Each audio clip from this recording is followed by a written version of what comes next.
ரொம்ப குயிக்கா அர்ஜென்ட்டா வந்து பண்ணணும் அப்டின்னா, உப்மா வந்து குயிக்கா பண்ணலாம். நீங்க ஆல்ரெடி வந்து ரவ ஃப்ரீயா இருக்க டைம்ல வந்து சிம்லயே வச்சு வறுத்து ஒரு இதில போட்டு நல்லா டைட்டா க்ளோஸ் பண்ணி வச்சுட்டீங்கன்னா, ரொம்ப குயிக்கா பண்ணிர்லாம். ஆயில் விட்டுட்டு கடுகு, உளுந்தம்பருப்பு, கடலைப்பருப்பு எல்லாம் சேர்த்துட்டு நல்லா வறுபட்டதுக்கப்புறம் வெங்காயம் வந்து நீள நீளமா கட் பண்ணி வச்சிருக்கிறதையும் சேர்த்துட்டு, பச்சை மிளகாவும் நீள நீளமா கட் பண்ணி வச்சு சேர்த்துட்டு, கருவேப்பில வந்து ஒரு கைப்பிடி அளவுக்கு பச்சை கருவேப்பில சேர்த்து, கொஞ்சமா வந்து வெங்காயம் வதக்கறக்கு உப்பு சேர்த்துக்கோங்க. எல்லாம் கொஞ்சம் நல்லா வதங்கி வரட்டும். உப்புமாவுக்கு வந்து வெங்காயம் ரொம்ப வதங்க வேண்டியதில்ல. கொஞ்சம் பச்சை பச்சையா இருந்தா தான் வந்து நல்லாருக்கும்.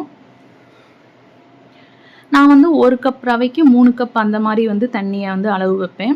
உங்களுக்கு இன்னும் வந்து நல்லா கொல கொலன்னு வேணும்னா, கொஞ்சம் 3 1/2 அந்த மாரி வந்து வச்சுக்கலாம். இது நல்லா பொது பொதுன்னு சாஃப்ட்டா சூப்பரா இருக்கும்.